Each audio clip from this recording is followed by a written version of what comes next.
Olá pessoal, tudo bem? Bem-vindo ao nosso canal. Eu sou o professor Edmilson Serpa e a aula de hoje vai ser sobre a Primeira Guerra Mundial. Um fato interessante a ser colocado é que quando a gente estuda a história, dá a impressão de que os acontecimentos são fatos isolados, né? Até porque a didática, né, empregada para facilitar o entendimento é trabalhar assuntos isoladamente. Mas a história, ela está interligada. Um fato leva o outro, um acontecimento leva o outro. E o que a gente observa é que boa parte dos acontecimentos, eles são consequências de fatos ocorridos lá atrás. E a gente traz aqui à tona uma interpretação muito interessante, que a gente diz que o homem ele tem um livre-arbítrio, né? De agir da forma como quer. É um ser pensante, é um ser racional, ele decide o que é fazer, ele avalia as consequências, né? E toma a atitude do seu ato. Mas, independente, né, de o seu ato ter sido um ato ruim ou bom, consequentemente, mais à frente, ele vai receber um impacto, né, da medida tomada ali atrás. E a gente vai perceber que a história, ela reflete isso de uma forma muito clara. Todos os problemas, eles vão desembocar em outras situações. E os problemas, né, que levam a conflitos, que levam a disputas, é fruto da ganância do homem, né? É fruto da posição, da atitude egoísta do homem, da atitude ambiciosa, né, desse homem, né, em amealhar recursos, acumular recursos, e que muitas vezes não leva em consideração que a sua atitude acabe trazendo prejuízos a outras pessoas ou ao mundo de uma forma geral, como por exemplo a questão ambiental, né? A ganância às vezes do enriquecimento, do processo industrial, acabou de uma certa forma afetando o meio ambiente. E nós vamos ver isso quando analisamos, por exemplo, a Revolução Industrial na segunda metade do século XVIII. E aí, muito interessante a gente colocar dessa forma, falar aqui sobre a questão da Revolução Industrial, porque a Primeira Guerra, né, ela ocorre entre 1914 e 1918. Essa Primeira Guerra Mundial, que ocorre, o primeiro conflito que ocorre no século XX, ela tem uma relação muito estreita com o advento da industrialização, entendeu? Nós vamos ver que essa industrialização ocorrida no século XVIII, ela tem dois momentos, né? Ela tem um primeiro momento que vai de mais ou menos de 1750 a 1850, aonde toda a tecnologia industrial ficou restrita à Inglaterra. E durante o período que nós temos a Revolução Industrial ocorrendo, a descoberta, né, de uma nova fonte de energia, até porque anterior a esse período, né, as máquinas existentes, elas, a forma de movimentação, de funcionamento dessas máquinas estavam diretamente ligadas ou à força humana, ou à força animal, ou à energia eólica dos ventos, né, ou a energia das águas, né, a força hidráulica. E só que na realidade todas essas fontes de energias, elas eram limitadas, o que de uma certa forma elas impediam que esse processo de produção ele fosse constante, né, sem que houvesse algum tipo de interrupção. Com a descoberta da fonte de energia do calor, né, o vapor, isso vai permitir, por exemplo, que a produção ela se torne mais intensa e isso vai aumentar a produtividade, né? Um outro fator que vai favorecer, por exemplo, ao desenvolvimento da Revolução Industrial é que nesse período nós estamos vivendo o processo, né, de colonização da América. E a América né, as colônias portuguesas, as colônias espanholas, né, principalmente Portugal e Espanha, eram os grandes parceiros da Inglaterra nesse momento. Boa parte, né, do produto industrial produzido na Inglaterra tinha como destino as colônias americanas. E isso vai fazer com que haja cada vez mais um incentivo para se desenvolver novas tecnologias, né?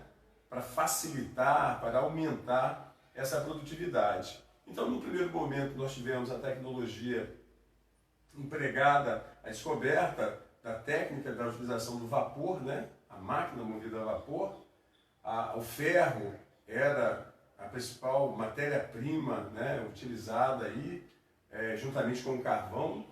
E já a partir da segunda fase da Revolução Industrial, nós temos, já no século XIX, nós já temos aí a descoberta da eletricidade, né, e a utilização do petróleo também como fonte de energia.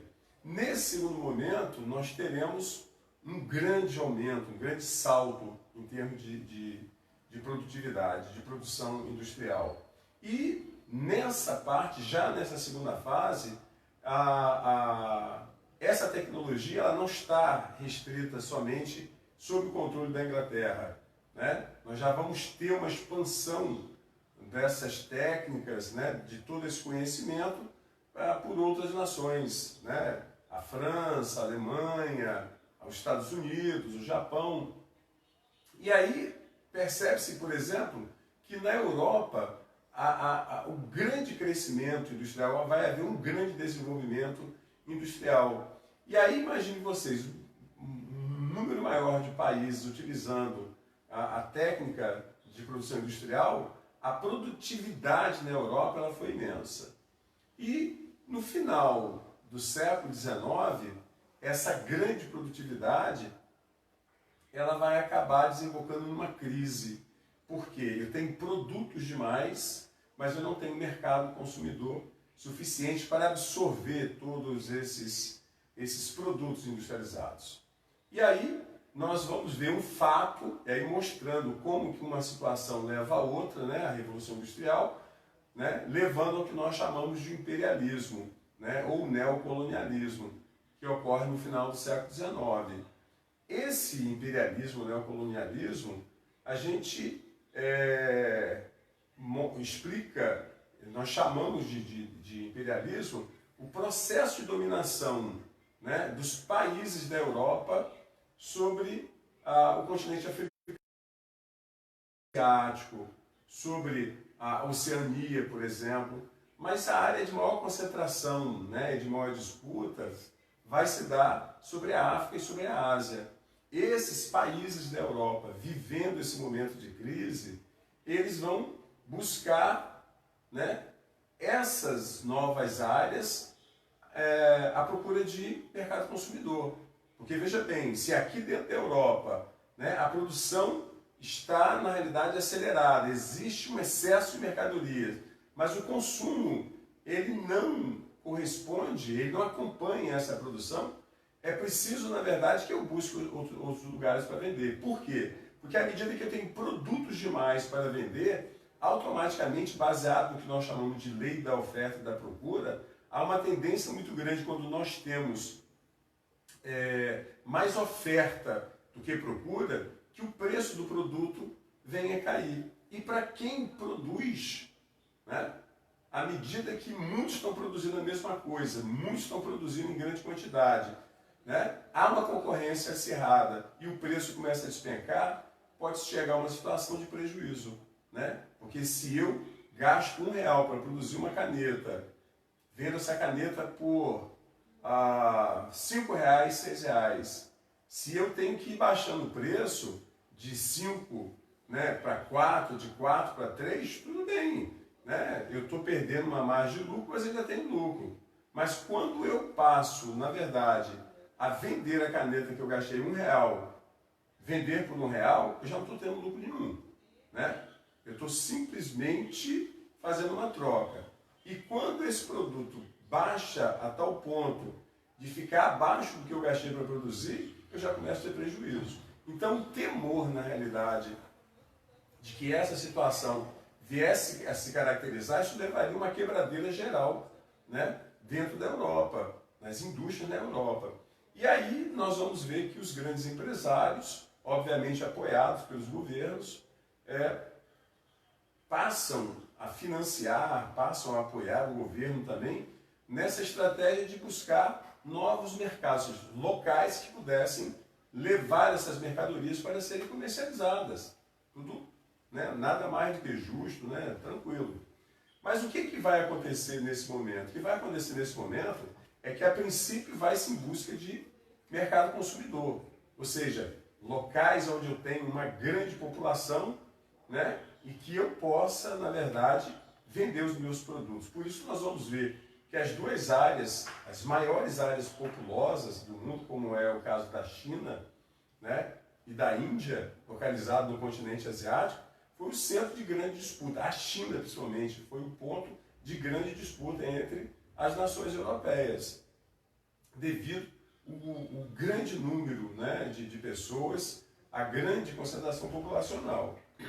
Muito bem, o que vai acontecer? Só que quando você percebe que eles chegam a esses territórios, eles vêm com a intenção de vender produtos, mas acaba se percebendo que existe também uma riqueza de matérias-primas muito grande.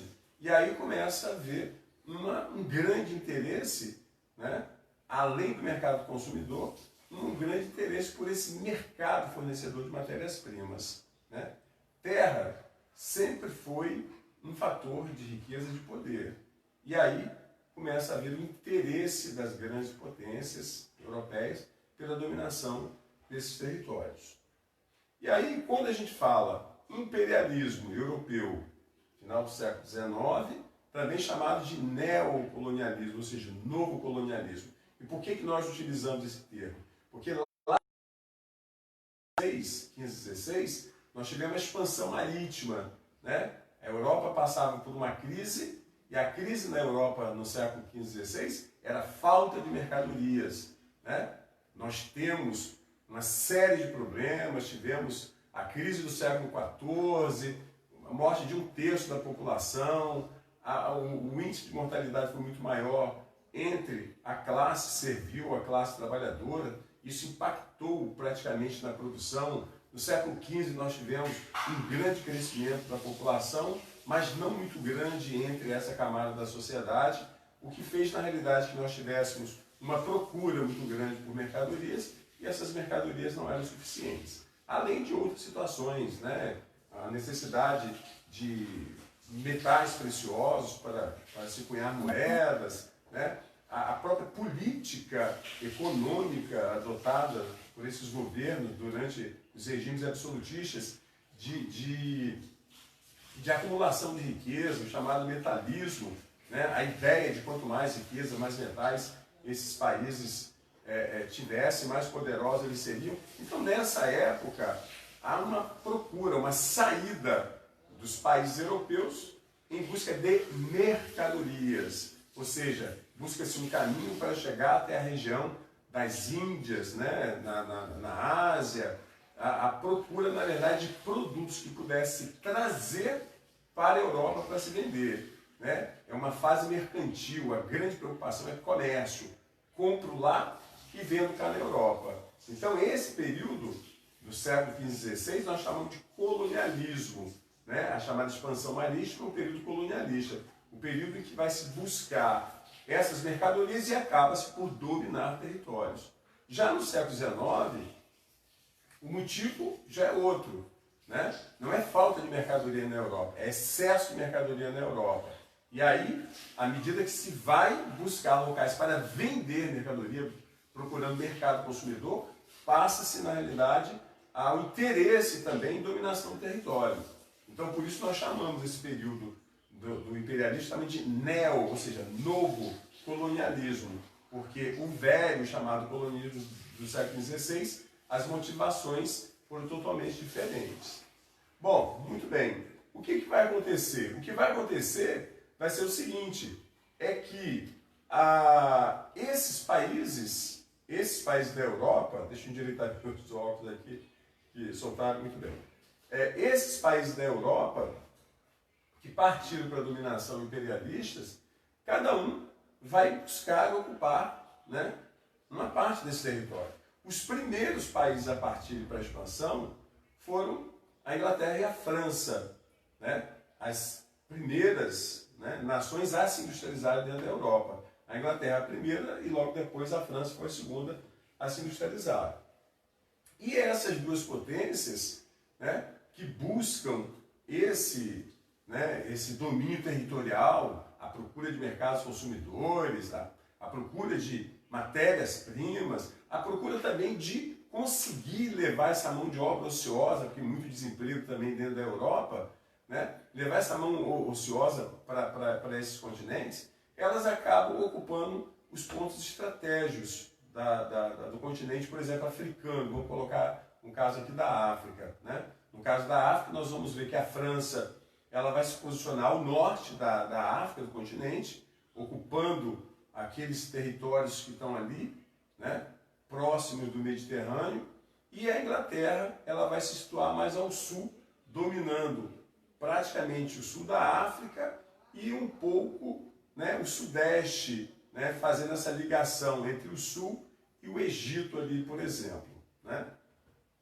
Logo depois nós vamos ver outras nações que vão se industrializando aos poucos, né, dentro desse processo gradativo, né, primeiro a Inglaterra, depois França, né, e aí esses países vão buscando, porque o interesse é dominar território, quando você sabe que alguém conseguiu, e aí eu também quero, e aí nós vamos ver isso daí. A Alemanha, por exemplo, nessa época, no século XIX, a Alemanha ela estava passando por um processo de unificação, né? Até o século XIX, a Alemanha não era uma nação unificada como as demais, que já haviam se formado lá desde o século XIV, XV, por aí.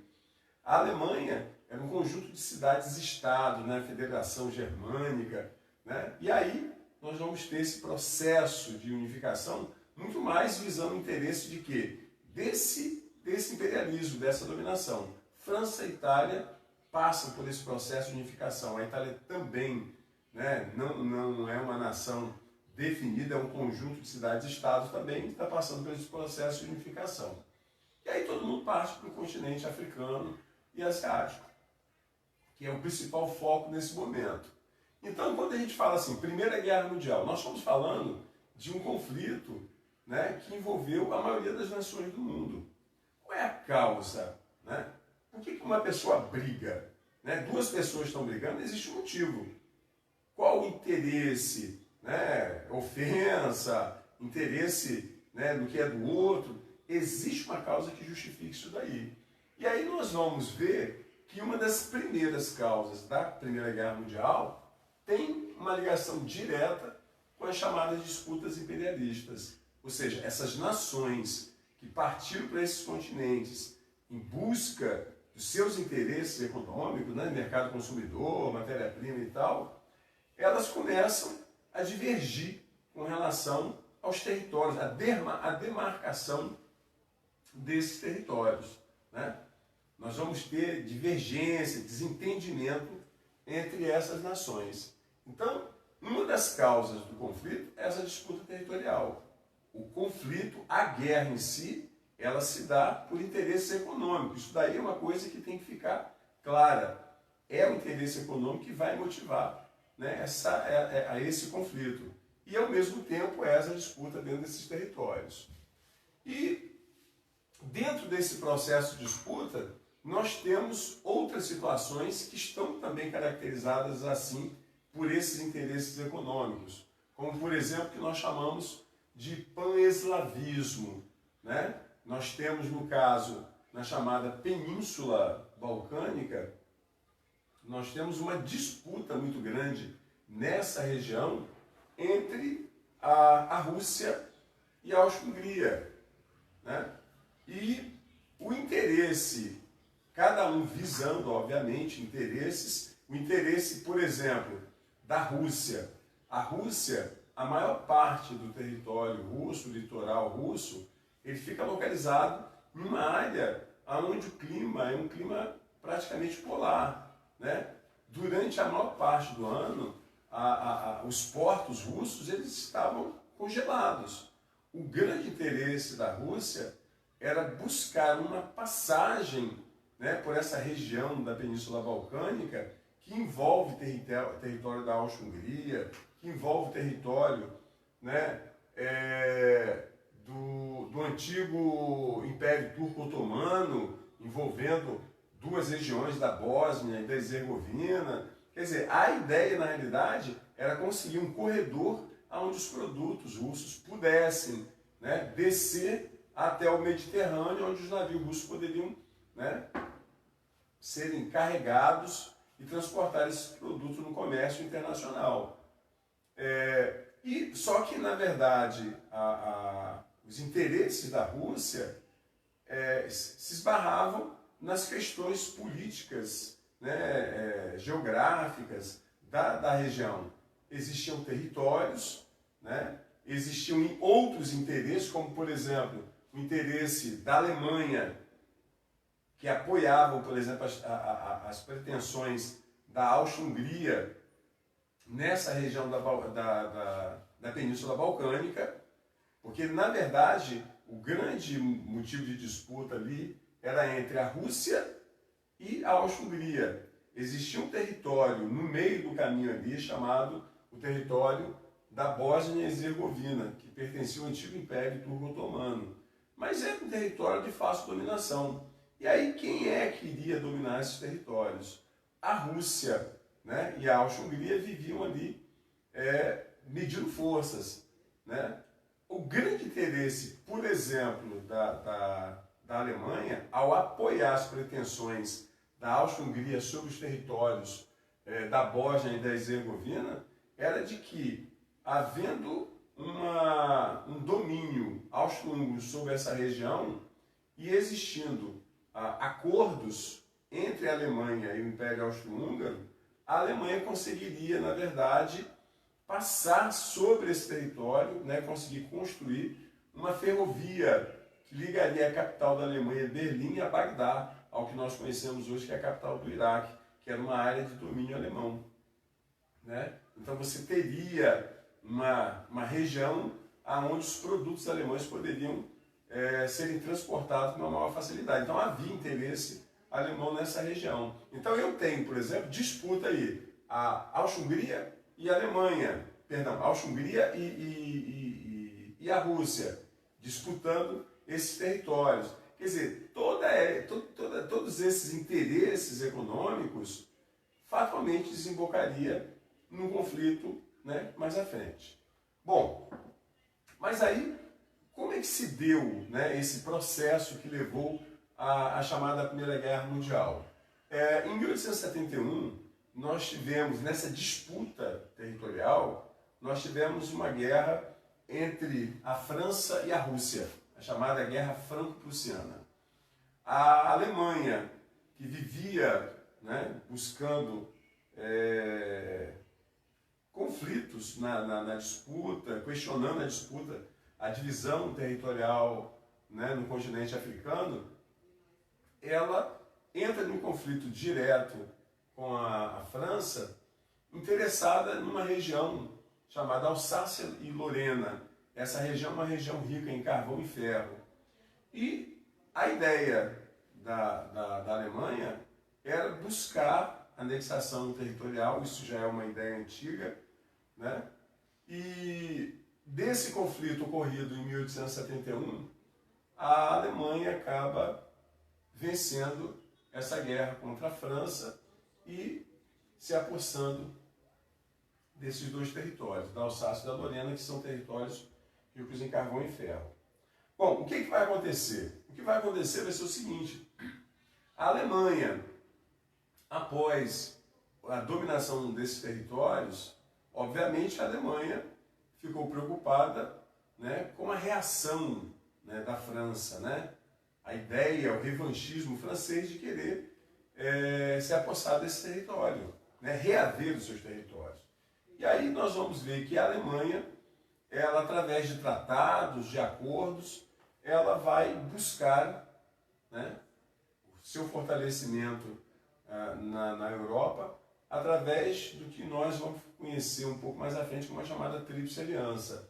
A Alemanha ela vai se aliar à Áustria-Hungria e à Itália, formando a Tríplice Aliança, e a França, percebendo toda essa movimentação da Alemanha, buscando se cercar de proteção, de acordo, no caso de um conflito com a França também busca fazer o mesmo, né, usar a mesma estratégia. A França vai se unir à Inglaterra e à Rússia, formando a chamada Tríplice Entente. E aí, imaginem vocês que nós vamos ter, a partir desse momento, a Europa dividida, né? Apesar de nós termos aí somente 6 países, 3 de um lado e 3 do outro, mas são países que possuem um peso significativo dentro da Europa. Essas duas alianças, elas vão gerar, né, um momento de grande tensão dentro da Europa. Por quê? Porque à medida que você tem esse grupo de países aliados, né, um se opondo ao outro, qualquer situação envolvendo um conflito entre qualquer uma dessas nações, ou entre a Alemanha e França, ou entre a Áustria-Hungria e França, ou entre a Alemanha e Inglaterra, ou entre a Itália e a Rússia, ou entre qualquer um dos países dos lados, isso poderia eclodir uma guerra de proporções, né, que ultrapassariam as proporções europeias, porque existem as relações, né, dessas nações com os chamados países, ex-países, ex-áreas coloniais, né? E aí o que vai acontecer? A formação dessas duas alianças gera um período que a gente chama de foco de tensão. Há uma grande tensão. E essa tensão ela vai se concentrar em duas grandes regiões, né? Em duas áreas de interesses envolvendo os países de um lado como do outro. Nós tivemos o foco de tensão na chamada crise do Marrocos, né? O Marrocos era uma região autônoma, não havia sido dominada diretamente por nenhuma potência europeia, fica, né, localizada em um ponto estratégico da África, o norte da África, na ponta de entrada do Mediterrâneo, do lado africano, e era uma área de grande interesse da França devido ao ponto estratégico de rota marítima, como também a sua riqueza em termos de matérias-primas, como é o caso do manganês e do ferro, né? Grande produtor de manganês e ferro.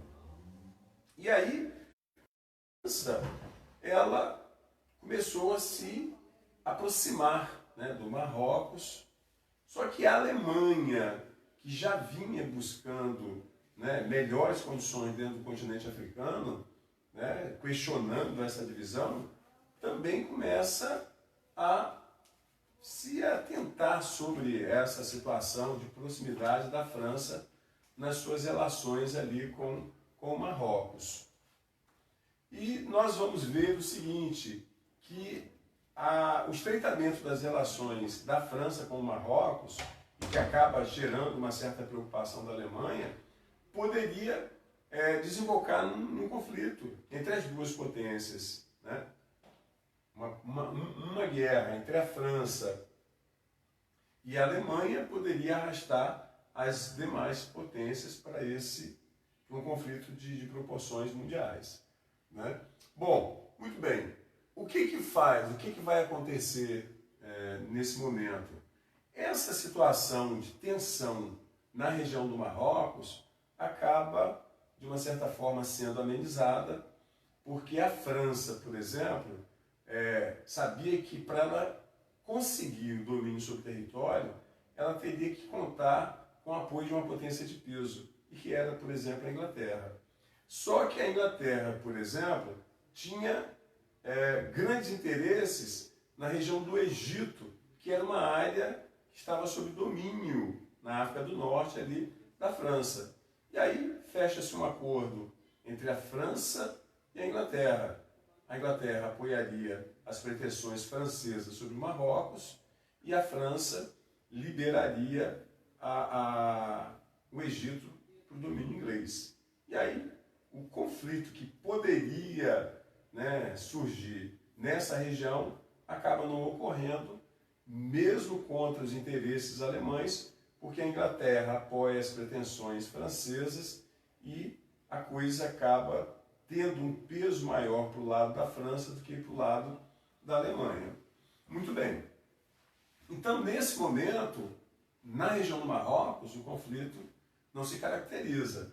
Mas aí nós já vamos, né, nos direcionando para a região da Península Balcânica, onde nós falamos agora há pouco, sobre os interesses da Áustria-Hungria e os interesses da Rússia. Colocamos agora sobre o quê? A Rússia, nessa região da Península Balcânica, ela tem interesse sobre 2 territórios. Na realidade, o conflito na região da Península Balcânica, ela envolve diretamente a Áustria-Hungria e a Sérvia. Tá? Então, a Sérvia tinha interesse em dominar a região da Bósnia e Herzegovina e a Áustria-Hungria tinha também interesse nessas regiões. Quem apoiava a Sérvia? Quem apoiava a Sérvia era a Rússia. A Rússia, ela apoiava a Sérvia sob que argumento?